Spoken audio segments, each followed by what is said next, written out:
business. So with that, we move on to the next panel, and I like to now pass on to Brother Cho Peng Sam, who is the CEO of the Pan Pacific Group of Hotels, to introduce our speakers and to moderate the session, and then I'll also help him towards. I will also do it with him towards the end. Brother Peng Sam, please. Hi, and welcome to this next session of the seminar.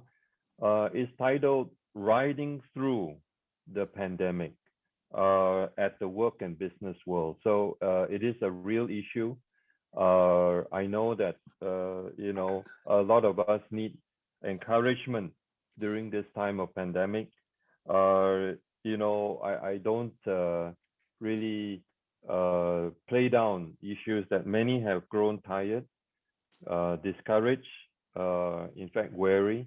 But how do we have this time to share how God is relevant at the workplace, how God is real at the workplace? And I'm really happy to have three very prominent workplace and business world leaders, starting with Mr. Lim Hua Min, Executive Chairman of Phillip Capital Group, and he's helmed the company since 1975. And so happy to have Mr. Lim join us, and followed by Dr. Jeffery Jansoubakis, Group Chief Investment Officer of GIC, and joined GIC since 1998. And last but not least, my dear friend, Mr. Peter Ong, Chairman of Enterprise Singapore, a long-time government official, and before this was head of civil service since 2010. So without further ado, I just would like to start this session, starting with Mr. Lim Hua Min, to share, and each speaker will share about 8 to 10 minutes before we end off with a time of Q&A. Mr. Lim, maybe you can share with us.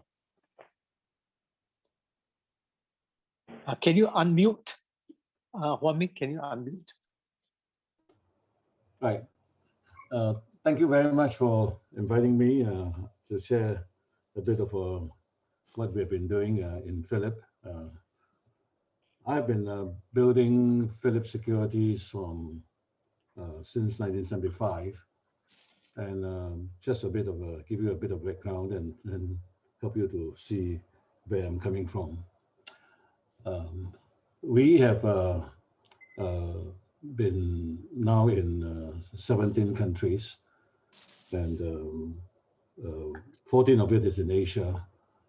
And so we are in the midst of what I call with the rise of Asia, with that wave that is going on, we are also sort of enjoying the ride in that sense over the last 40 years or so. So with the COVID-19 that comes along, there's a lot of shock in the system, and also it accentuates what we call the new normal that is happening in the world. And the new normal is also something very frightening, partly because a lot of us are familiar with, I call it the human contact and the face-to-face means of doing business. So when we transform ourselves literally overnight, for some of us, forced to. But in my case, I guess, because we are very much both in the financial side of things, we have been always in the information business. And in the information business, you tend to sort of automate much earlier in that sense. So COVID-19 has been sort of just an accentuation, and for us, it turned out really what we hear around. Of course, the initial impact was catastrophic in the sense that everything plunged, where the stock market plunges. But on the other hand, with the government injection of quantitative easing and funding that spreads across the society, things seem to get better.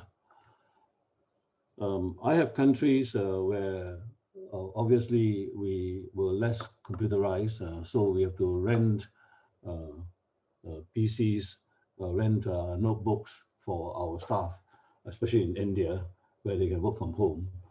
So some of these things are also ongoing. And then in countries like in Indonesia, we have quite a few of our staff that have been caught with COVID-19. I think as many as 20%. So when you see those numbers, you wonder what is happening around the world, vis-a-vis Singapore. So when I look at all these things, then we spend our time, of course, trying to sort of use the time what we have to overhaul and develop our company. Now, we are living in an age where things are changing very fast. The disruption is going on very fast. And I'm also very conscious of the trend that is going on, the big disparity between the rich and the poor. And so we went along, of course, wherever possible, with government's affirmative action, trying to sort of take care of the less privileged ones, even within our workforce. So over the years, Philip has never retrenched in one sense. Of course, we have asked individuals to go, but we have never retrenched as a policy on a wide basis. So from that angle, we will, to a certain extent, quite, we can see that some of the staff are also rising to the occasion. But one thing is very clear in the internet world, and offline and online, we are living in a very bifurcated world. Bifurcated in the sense that one is almost like a liquid stage and one is what I call gaseous stage. So the dynamics are different. The dynamics of difference are different. And I think many of my staff may not fully recognize it.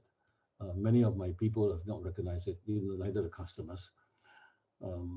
We are very used to doing things, growth at 10% a year. And if you're growing at 10% a year, you're quite happy, right? Because at the human speed, the faster pace we run, the fastest human is only about 25 km per hour, right?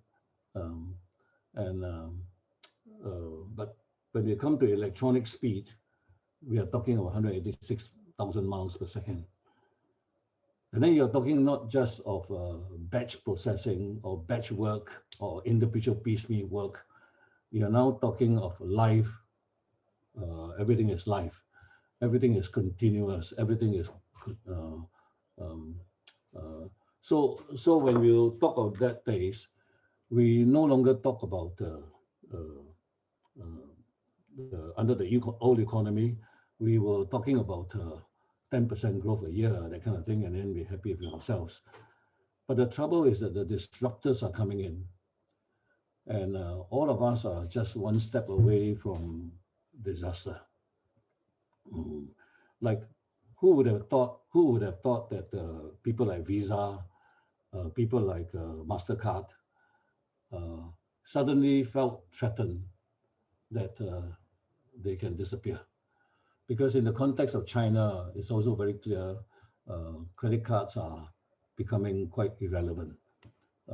People use Alipay, people use WePay, and increasingly some of these things become more evident. And even companies like ExxonMobil used to be the biggest market cap in the world, but in the end, it also becomes one of the it's no longer even in the Dow Jones 30 stocks, the top stocks concerned, market cap stocks concerned. And today, all the top market cap stocks are the top 10. Literally, most of it, the majority of them, are all the online stocks. The online stocks.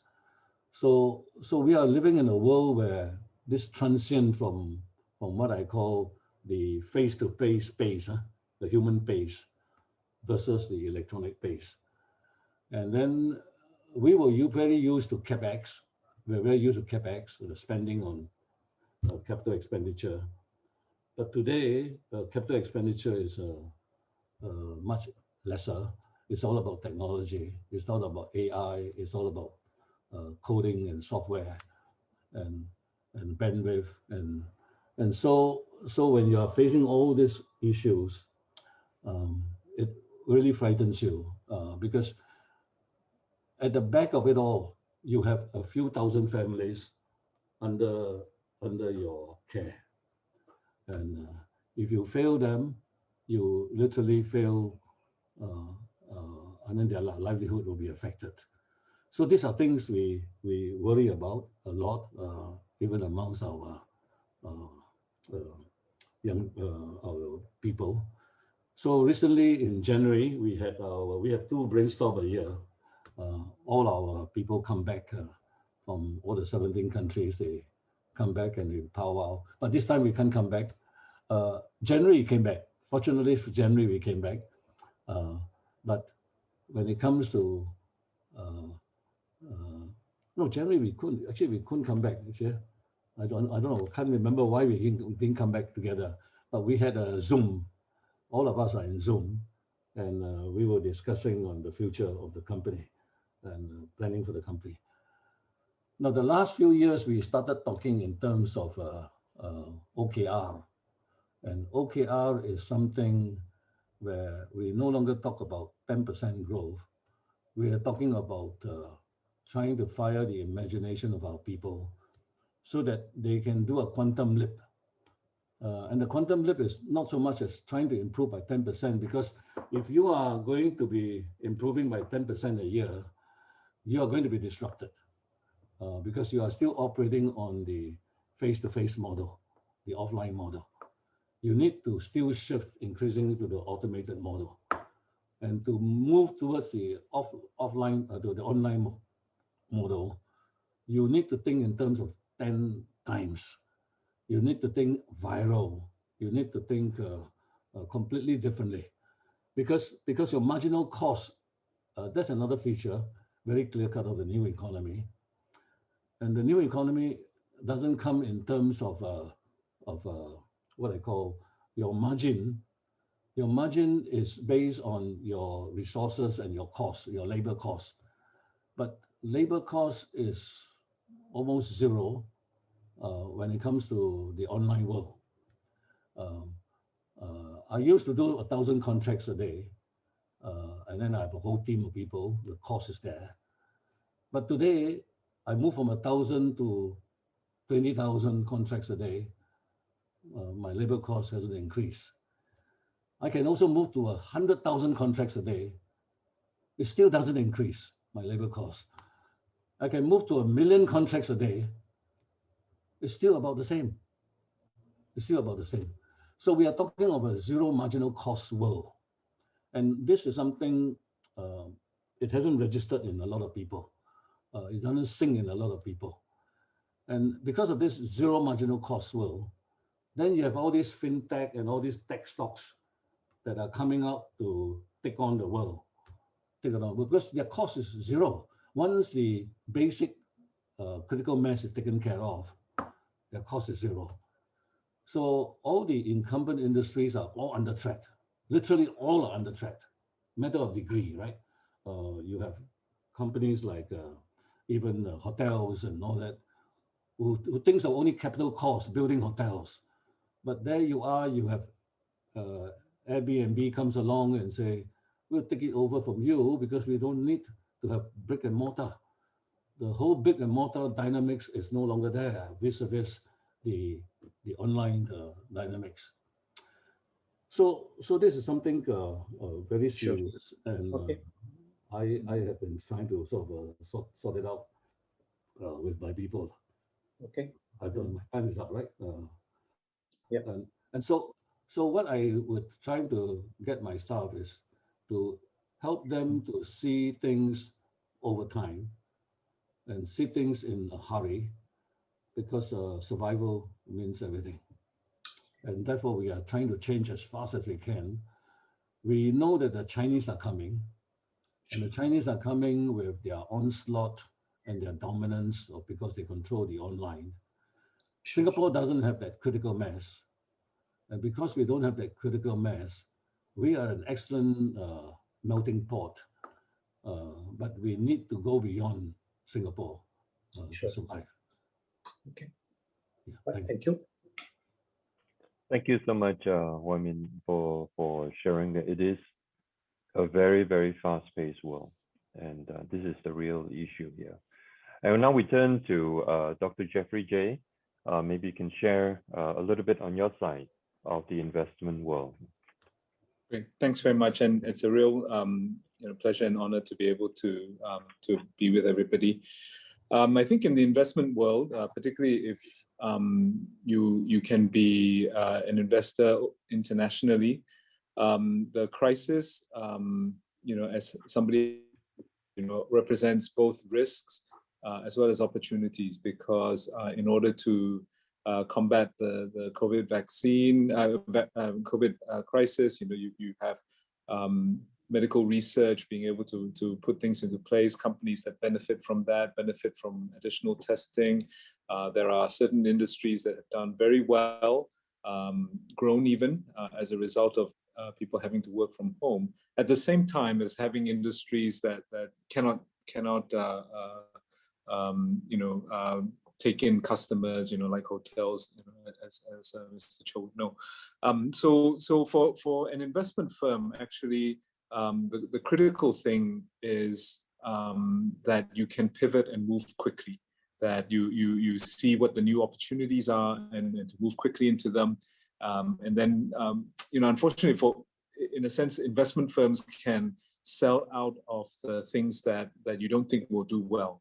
And so that greater flexibility is available for investment people, and actually the investment industry has done very well this past year, which is very different from the economy we see at large in almost every economy in the world. The financial sector and if you will, some selected sectors have done very well, and then others have not.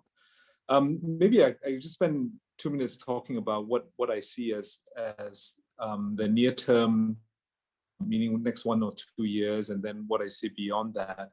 I think in the near term, there are many things that should improve over the next couple of years. I mean, very upfront is that the vaccine is on rollout, is becoming available in many of the developed countries, and then will spread to emerging countries, towards the end of this year and into next year.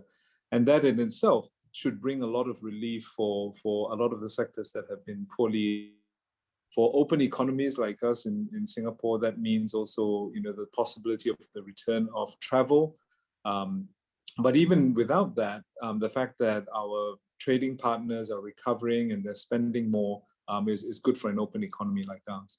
The second factor that should give us this near-term recovery is that monetary stimulus will continue to be there, meaning that central banks are likely to keep interest rates very low, are likely to, if purchases of assets and so on, will continue to do that. And so that wall of money, both from a monetary side as well as fiscal spending, will probably continue through 21 down into 22. And the biggest driver of that is in the US, where they have tens of percentage of GDP being spent already and will continue to be spent in the coming year. But Europe as well, and Japan as well. So all of that should actually lead to a recovery, and maybe even quite a sharp recovery that should be good for our region, good for our economy in the near term, and that's very welcome. However, some of the long-term uncertainties that COVID has highlighted are likely to continue and probably intensify. So the first, I would say, is that low interest rates, and we've had low interest rates for 10 years, people to load up on debt, whether as individual consumers, but more importantly, even companies have loaded up on debt that today they're not being tested on yet. But the fact that you can barely survive, as many companies can barely survive, even when interest rates are so low, then what will happen if interest rates were to rise and your financing gets repriced? So I think that is a long-term concern that could hit certain sectors very hard. Second is that the change in pattern of work and of travel is likely to be more long-lived than in past pandemics, because past pandemics literally, it hit one city or a set of cities for a very short time, and people didn't have to readjust how they work. But today, all surveys that companies do, 60–70% of the staff would like to work at least 1 or 2 days a week at home. For how companies in optimizing their real estate, they either take real estate or they can afford less high rents as a result. So that knock-on for real estate will be for some time. I think Hua Min has already talked about technology change and the challenge it means for particular industries, and that is unrelenting and is coming from outside the industry, is from players who are good at technology, might not be good at our businesses, but they're finding ways to disrupt. And I think that means that the industries that will thrive and then the industries that will be competed, will only intensify. And then last of that is that, unfortunately, that kind of technology competition, as well as the fact that some countries are better able to manage the health crisis, as well as better able to give monetary and fiscal support. The countries that can do well may diverge from the countries that can't do well in quite extreme ways for quite extended periods. And so, if many of us put capex into certain countries with the expectation that growth will be good in those countries, if you are not a beneficiary of this as a country, then actually, we may be stuck and have to watch very carefully whether or not, in terms of different geographies, you're going to have to pivot. And that's where I think, Singapore and the government has been thinking very hard about what our future advantage is going to be, and having to make the right investments. Otherwise, we will be stuck. Maybe before I end my few minutes, there are a couple of thoughts that I try to remind myself of as I think about the challenges and the risks. So I think the first is that God in His Word has always shown that uncertainty occurs and that plans are thwarted, and that sometimes what we lay as very good plans and we've thought it through very carefully may not be what God intends for us. And I'm reminded of Acts 16 when Paul had thought through exactly what churches he wanted to go back and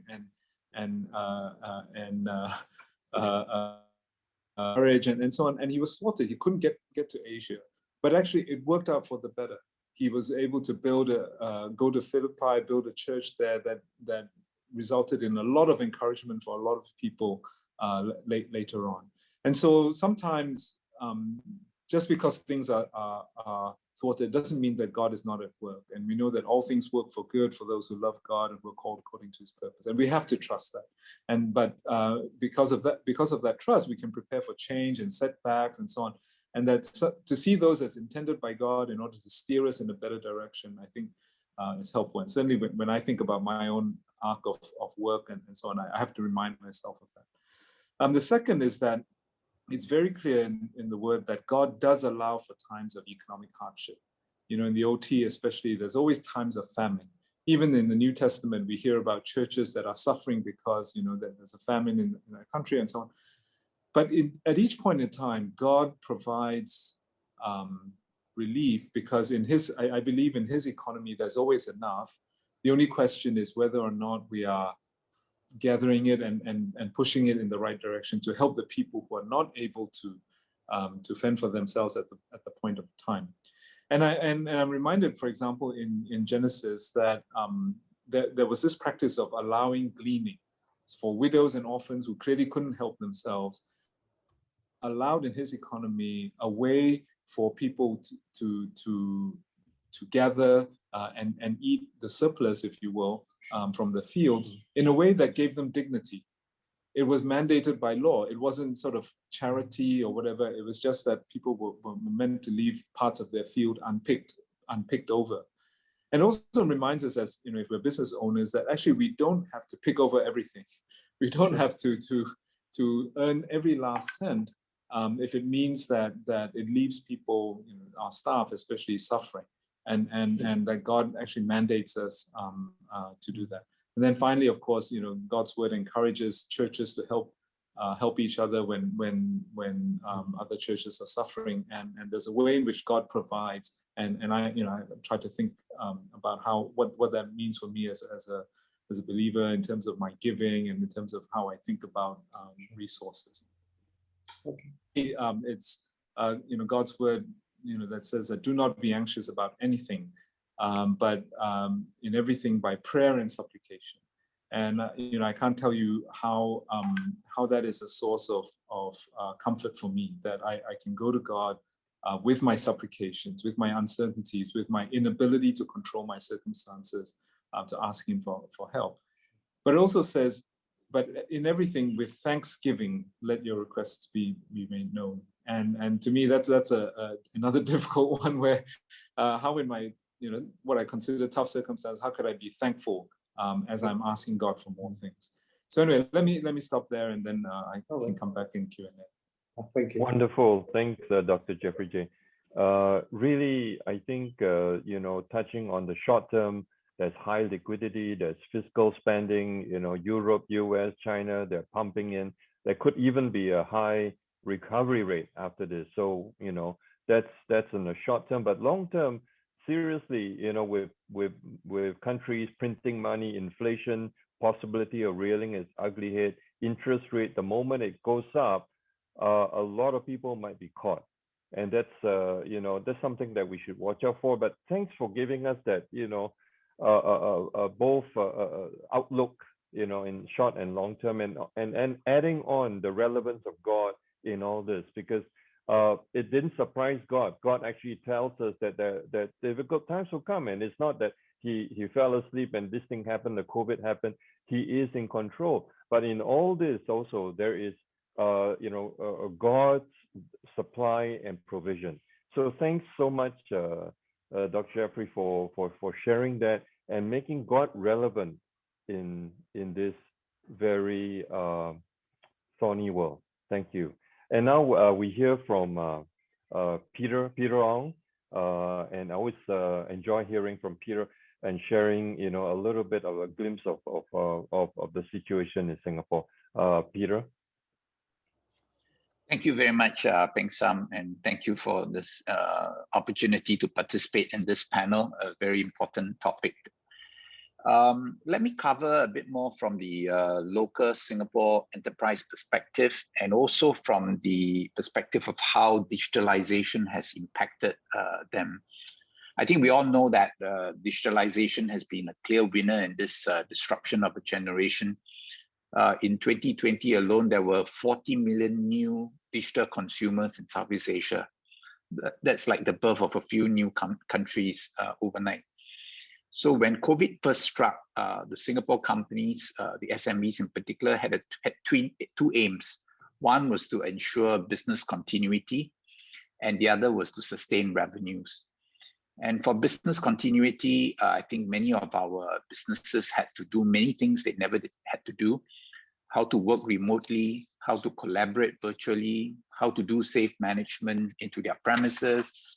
And then when they had to sustain their revenues, they really needed to transact online to ensure there's food delivery for the F&B outlets.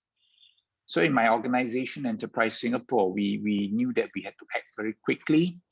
We enhanced some of our existing productivity solution grant programs and made them COVID compatible, so that we can help companies do all the things that I just mentioned, like working remotely and doing safe management.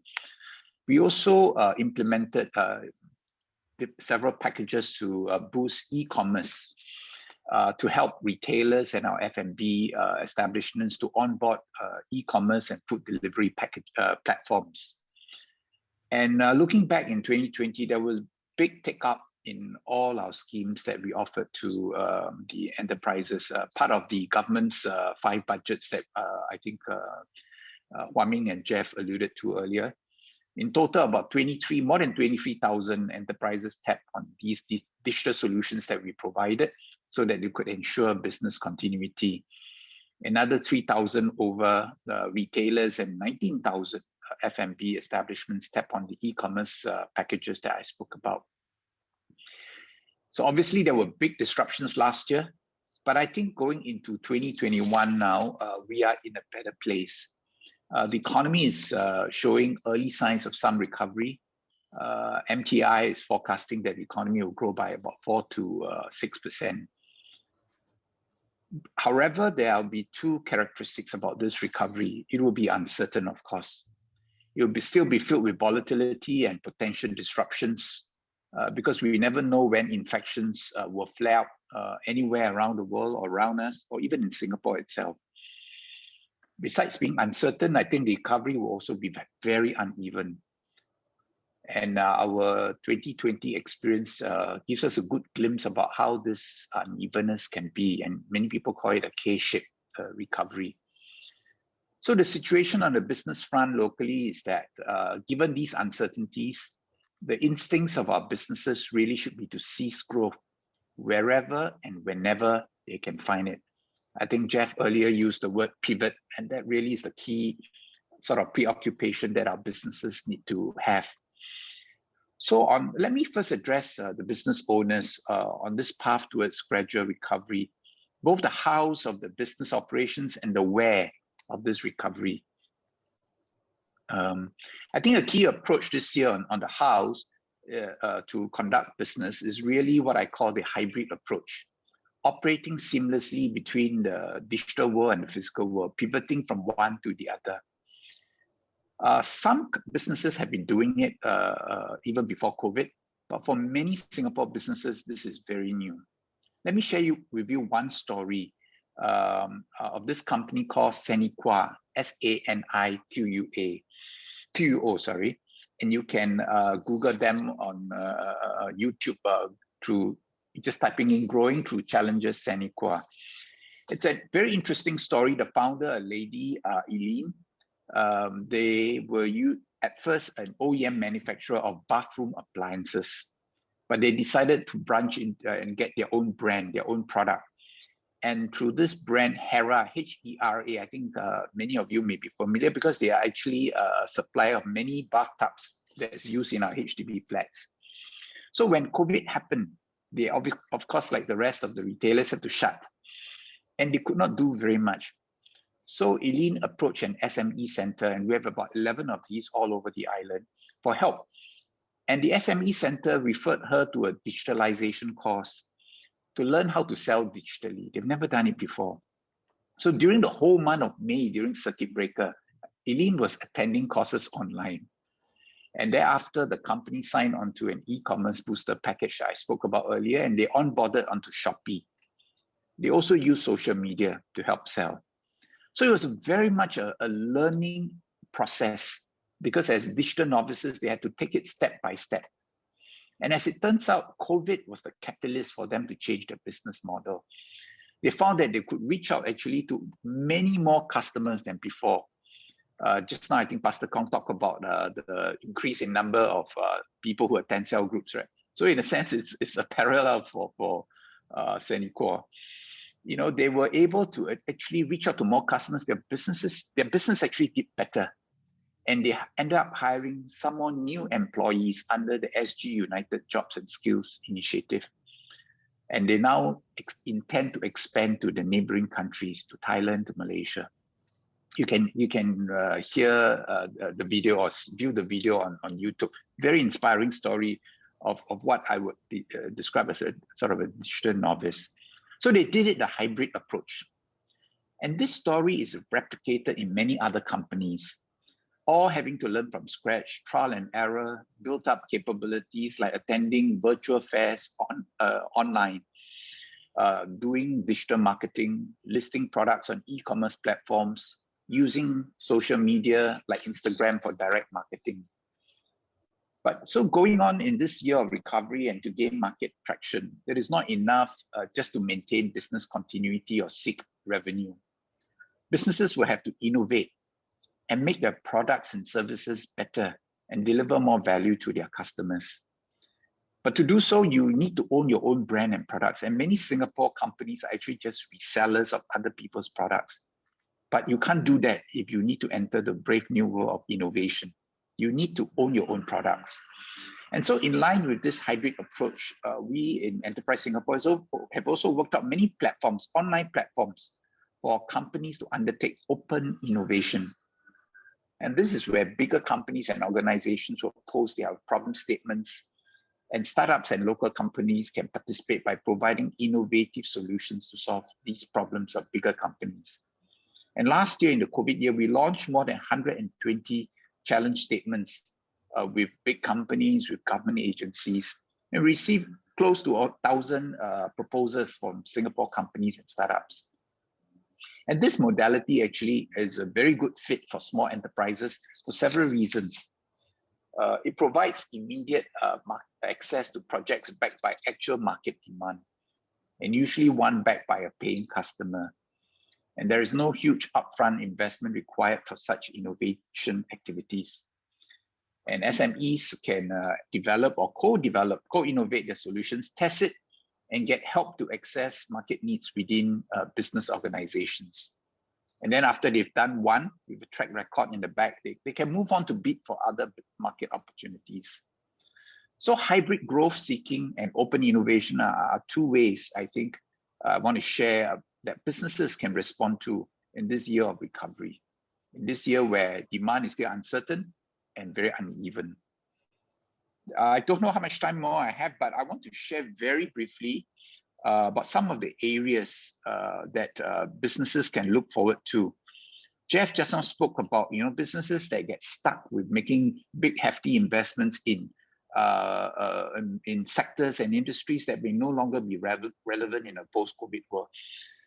For us, we look at what are the newer sectors and industries and that businesses can consider. I want to just throw a few out, like agri-tech, ag-tech, and issues sustaining businesses relating to sustainability. Just agri-tech, the point I just want to make is that the modern day farmer looks very different from the farmers of old who plow the hard ground. One good example of agri-tech, and in fact aquaculture, is really this fish company that I saw. It's called, the name of the company, Singapore Aquaculture Technologies. They developed a floating fish farm which incorporated the Internet of Things and artificial intelligence to better control their processes and optimize their resources like feed, energy, and oxygen that they pump into the tank. If you look at their fish farm, you would think it's a modern day IoT version of Noah's Ark. They use technology to improve fish health and increase production capacity. So there are many of these interesting ideas that are coming up in the world of agri-food tech. And then on education, we all know that with COVID, it has accelerated the big movement to online education. And whether you are in enrichment or you're helping students with their OA level, many providers have gone online.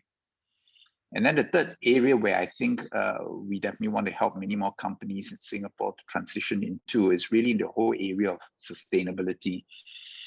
A recent report by Bain shows that the green economy could potentially generate close to $1 trillion in annual economic opportunities across Southeast Asia by 2030. Many different areas under the rubric of sustainability.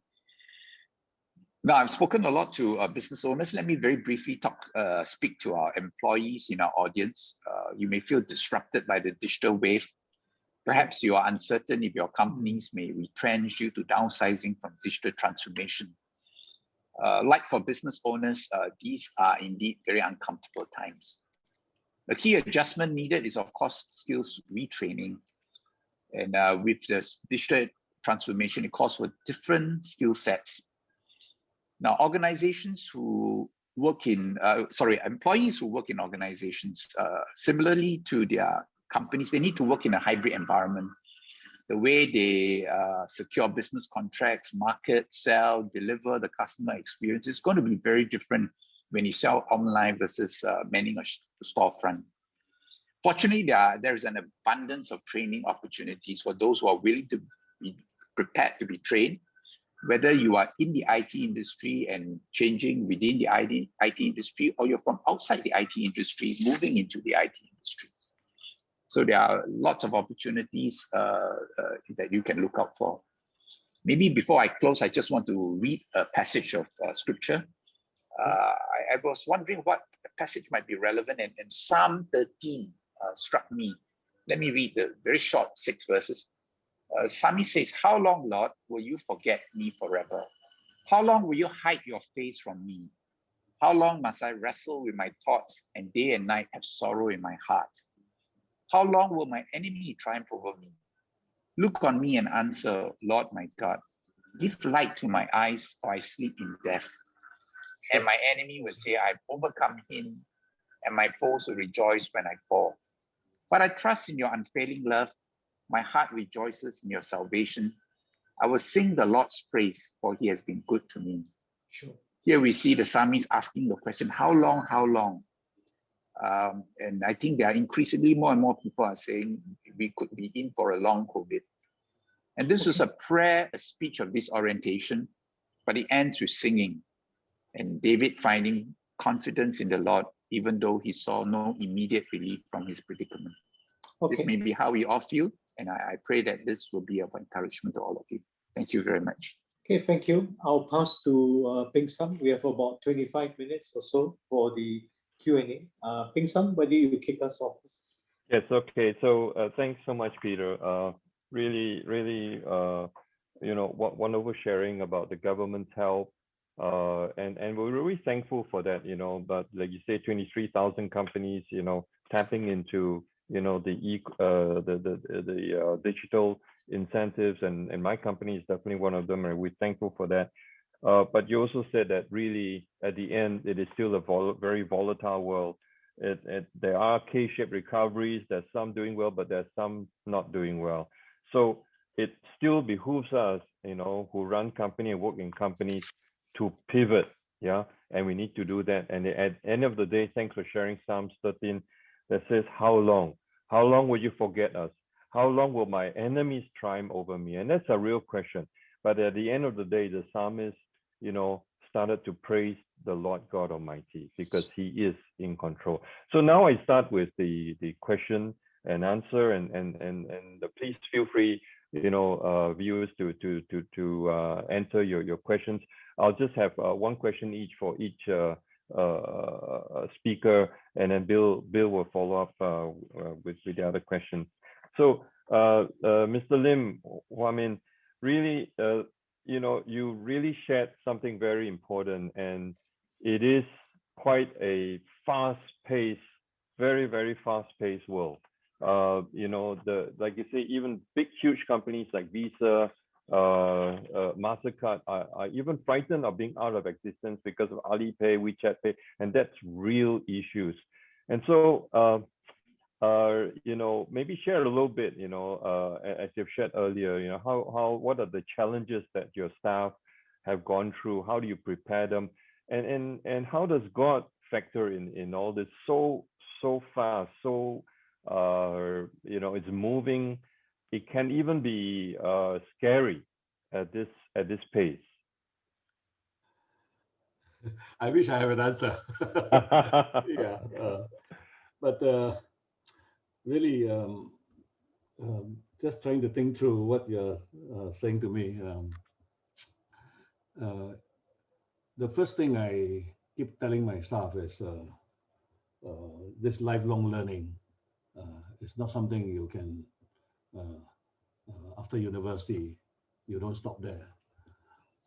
And one of the tremendous opportunities is the amount of online courses that are available. So within the company now, we are creating even a hall of fame just for people who have gone through some courses, and then acknowledge them, and then we give them rewards. And if they complete a degree, we'll at least, give them $10,000 or more. But if they just do a certificate, maybe we give them a few $100s just to acknowledge it. But the idea is that we got to keep changing to cope with the new dynamics that I play. And of course, we try to keep teaching on values. And really the value is that man created in God's image has tremendous potential.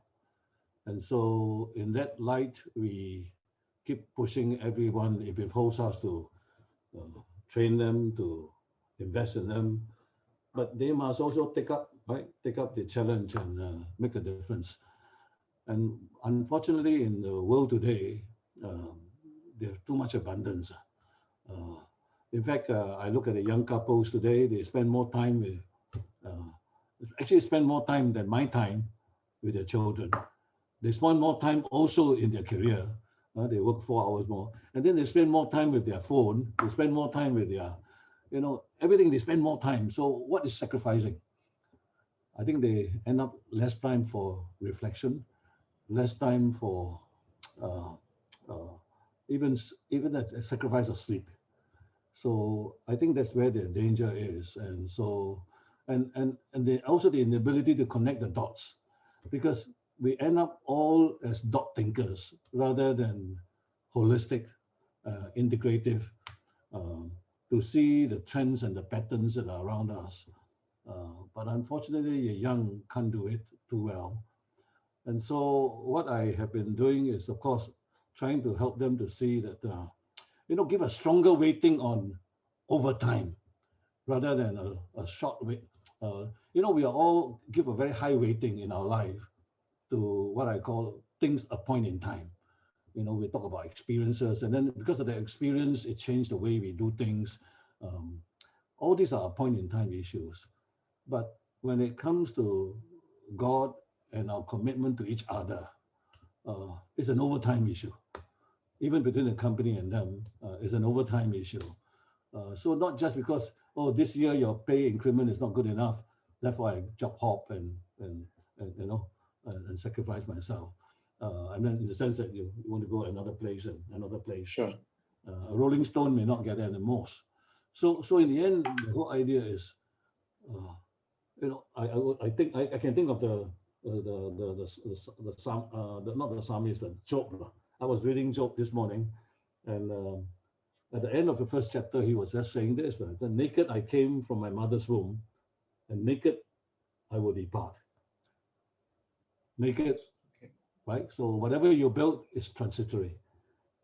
The Lord gave, and the Lord has taken away, and ultimately is our relationship with our Lord. So the question is, how do I point my people to go beyond themselves, right? To beyond themselves, to a relationship with their fellow men, to a relationship, I guess, with the Almighty.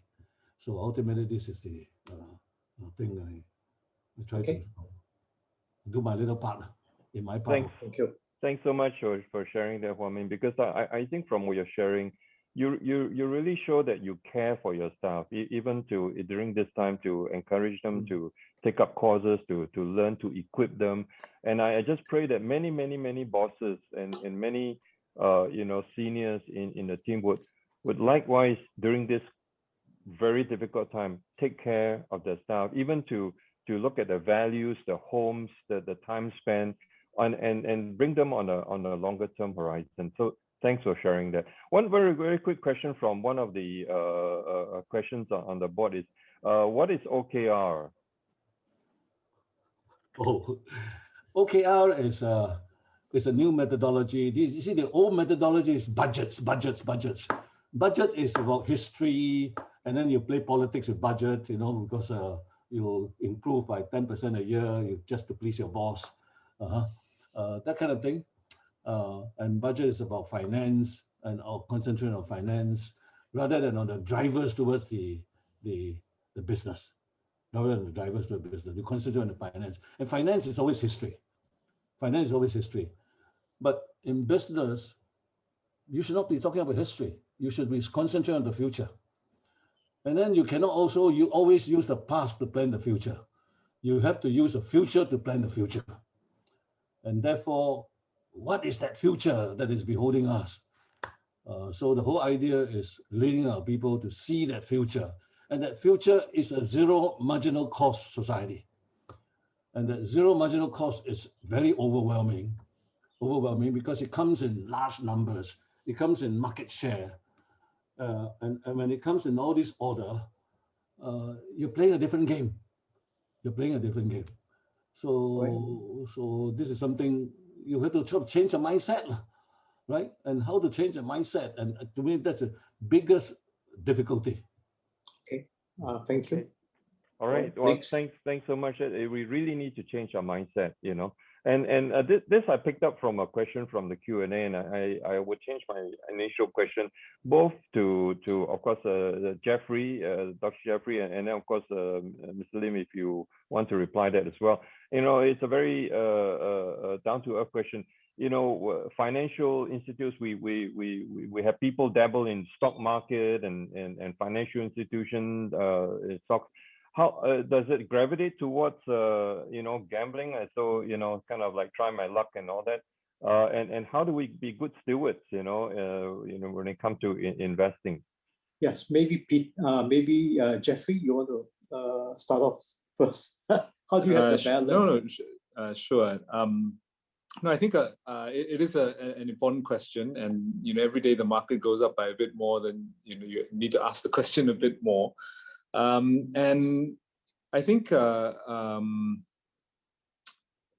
motivation or what's in our hearts, you know, should be one of the questions we ask ourselves. So, you know, if I look at the market and I see, you know, my friends getting wealthy because they bought Bitcoin and I didn't buy Bitcoin, and I see them starting to buy, you know, properties or whatever, and that causes me to sort of say, well, maybe I should go and you know, indulge in the stock market and so on. Then the motivation for that is actually my envy, if you will, of other people, and so on. And if I'm doing that, I'm not doing that for knowledge about what I'm about to do, put money in the stock market. I'm just motivated by envy. And you know, God may allow me to get away with it and so on, but it, for myself, is already not a good reason to be putting things into the stock market. A second is if I feel desperate, if I feel that, you know, I'm you know, I haven't been able to save enough, and you know, it's coming to, I'm closer to retirement, and I don't know if you know, I'll be able to provide enough, whether God will give me enough. And so, you know, God doesn't seem to be doing anything for me. I should take things into my own hand and put some money, again, into stuff which I don't understand. And then if that's the case, then again, you know, God may let me get away with it, but he doesn't have to. And if my motivation is really a sort of a distrust of God's provision for me, that what he promises to provide for me, to you know, that he knows every hair of my head, and that you know, he, you know, he will provide for me.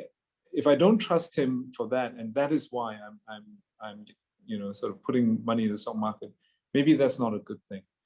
And so if you know, if we deal with that, and then we sort of say, well, it is still my responsibility to take, steward it well, and so on, then, you know, I think I'm in a better place to start asking the question, well, you know, this thing that I'm going to put money into, do I know enough about it? Does it look like it's run by good people? Does it have good prospects? And I think that then gives us a better lens with which to invest into the market. So I think if we do that and invest, you know, it's a good way to do it. I will say that, you know, there's a lot of frothy things in the market today that you know, are there because other people have a fear of missing out, or the thought that, you know, you only live once, so you might as well bet the farm on it's like a roulette table on a single number in the hope that you'll get a payout. But we don't have to do that.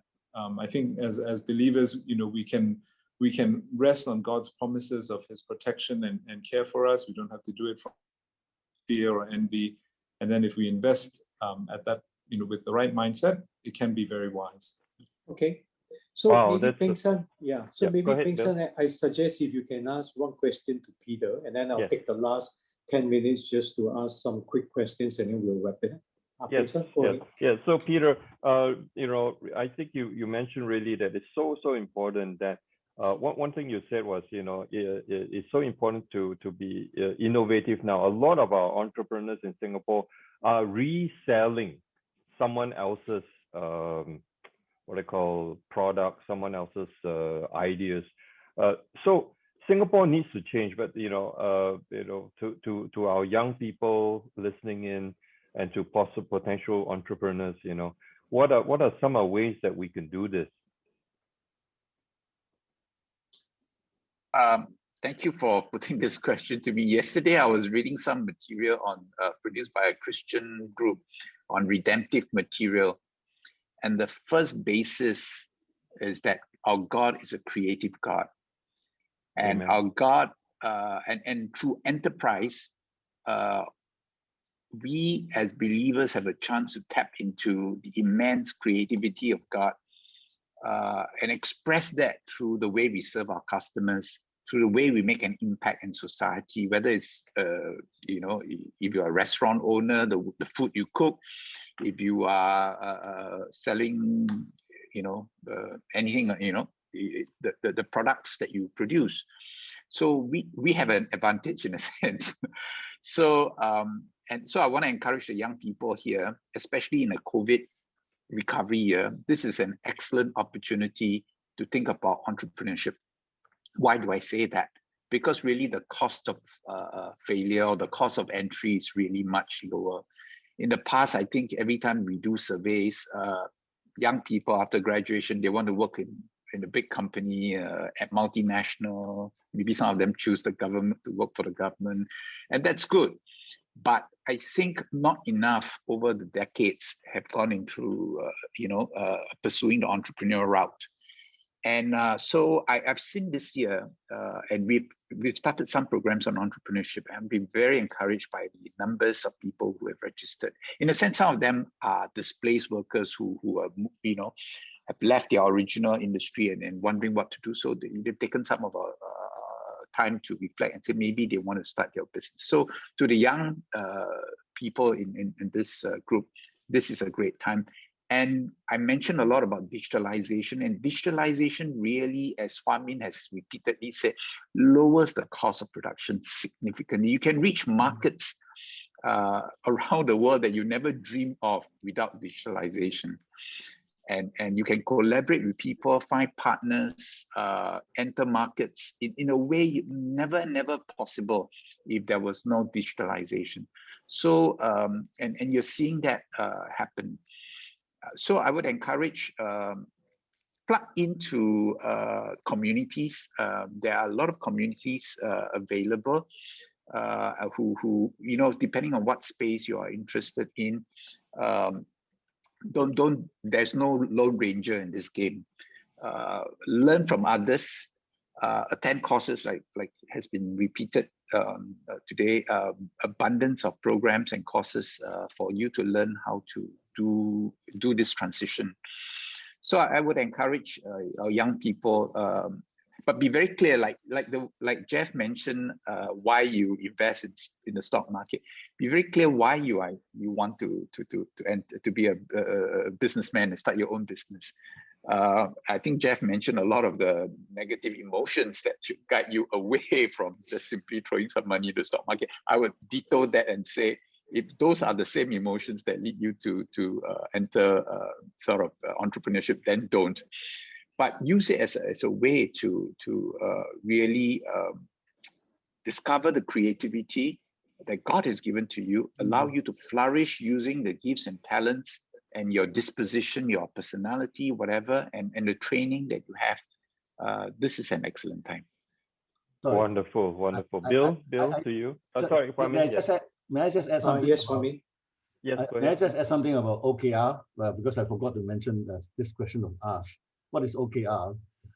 OKR has been invented as a system of doing budgeting and appraisal and planning for the future.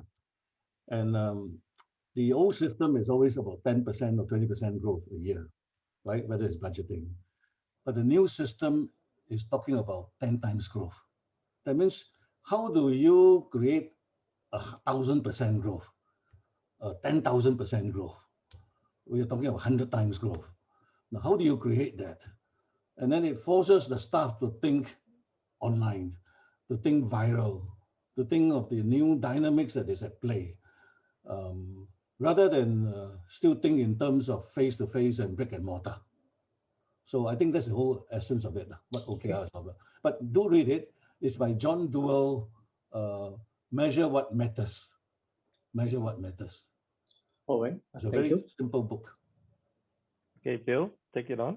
It's adopted by Google, it's adopted by Facebook, it's adopted by quite a lot of major institutions.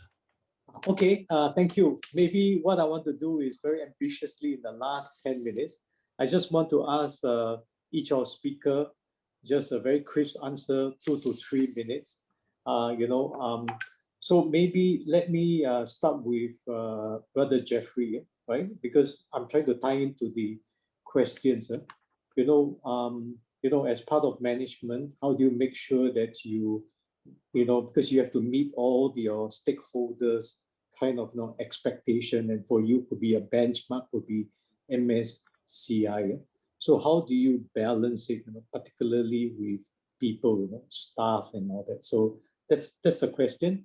And then to our brother Peter is, I think we have talked about competition among countries, and we're concerned about our neighbors. We're concerned about giants like China, India. The Chinese are coming in. But where do you see, how do we don't want to be fearful as a country, as a people, but maybe we want to collaborate where we can. And what is your perspective? And then the last one to our brother Hua Min, as our senior here, is that you're a business person. What is one advice you can give to our younger people who want to be entrepreneurs, who want to start their business? And we know it's all, the failure rate is very high. What is one advice you can give? I will appreciate each one of you just 2 to 3 minutes, just quick answers. And then from there, we'll close and we'll pass on to our youth panel. Brother Jeff? Yeah, thanks very much. In many ways, I work for an organization that is very fortunate in that it's very, its reason for existence, its mission in protecting and enhancing the reserves of Singapore is one that all the stakeholders really believe in, and the government believes in it and gives us very clear mandates about what we need to try to do it. And I'll say that a lot of our staff want to work for GIC because of the mission of what we're trying to do. So that already makes it a lot easier than a lot of other organizations. But having said that, as we try to sort of think about what is the right strategy, what is the right way to manage the company in order to stakeholders' expectations and so on, I think a very clear communication is quite important, because the thing that kind of drives you away from your stakeholders if they don't know and they don't trust what you're doing, and so I think we have to spend a lot of time in being able to articulate very clearly why the strategy we are following meets the objectives that the stakeholders care about, as to move in that direction. And then, of course, if they disagree, they think that the strategy is wrong, it's actually the excellent time to get that feedback, because we thought it was moving in the direction they wanted, but they can give us feedback to sort of say, well, actually, we don't think this is, in fact, moving it that way. So I think communication and clarity is very key. Okay, thank you. Brother Peter? I think your question for me was one of relative competitive dynamics between Singapore and other countries. The shortest answer I can give you is that we are very blessed, yet we cannot take things for granted. Let me elaborate. I think with a major crisis like COVID-19, every country, every economy is being tested to its core. And when a country or economy is tested to its core, you have to examine its fundamentals. And thankfully, for Singapore, our fundamentals are very strong. I think there was an earlier slide that said that the reason why we are exceptional is because of exceptional unity of our people, cohesiveness. We all come together. And with every crisis that all of us have gone through, I'm quite sure you all would remember the Asian financial crisis, the global financial crisis, and SARS. Every time we come out of the crisis, because of our strong fundamentals, we've been able to put more distance between us and others who have been competing with us. It's my belief that coming out of COVID-19, that will continue to be the case. And the feedback, as you all know, last year we had record amount of investments, foreign direct investments coming into Singapore. And that's principally because they value the trust, the neutrality, the high standards that we hold ourselves to as a society and economy. But why do I say we cannot take things for granted? We are, at the end of the day, a very small economy. Small population, 5.5 million people. For us to do the scaling to totally exploit that zero marginal cost that we've been talking about today, it's harder, I think, than a big country like China, where all the consumers, they own all their consumers, and they're able to serve their consumers well. We have to enter their market. So I would say that our smallness and the fact that in this world is a competing world. I mean, before COVID, we were all worried about the contestation between the sort of rising power and the superpower. This will come back to affect a small country like Singapore. So we are highly blessed, but I think we cannot take anything for granted. Okay, thank you. And our brother Hua Min, the last word from you. What would be your advice to our younger people who want to become entrepreneurs, business owners like you? I have been telling my son, because he's trying to make up his mind on his career, and I say, just put your hand on the plow. Okay. Put your hand on the plow, Don't just look around and keep looking around because you have so many choices. Put your hand on the plow. Number one. Start small, think big, start small. Think big, start small, keep what works. And then I think if you succeed, don't stay on in Singapore. Go beyond Singapore. Go beyond Singapore, because you have to create the network effect. I think increasingly competition is not product against product. Competition is ecosystem against ecosystem. Unfortunately, our Singapore ecosystem is too small. So we have to but the advantage is we link with many countries. So take advantage of that. And then, and I have began to see that with my network of officers all over, and at least even in advanced countries, we are in America as well. We are in London, we are in Japan. And because of all this network, we are able to create the network effect. So competition is ecosystem against ecosystem. And unfortunately, if you're a smaller ecosystem, you might be demolished. Okay, right. Thank you. Now I pass back to Peng Sam to just close the session to thank all. Thank you so much. I think also seeing a lot of encouraging comments from the chat.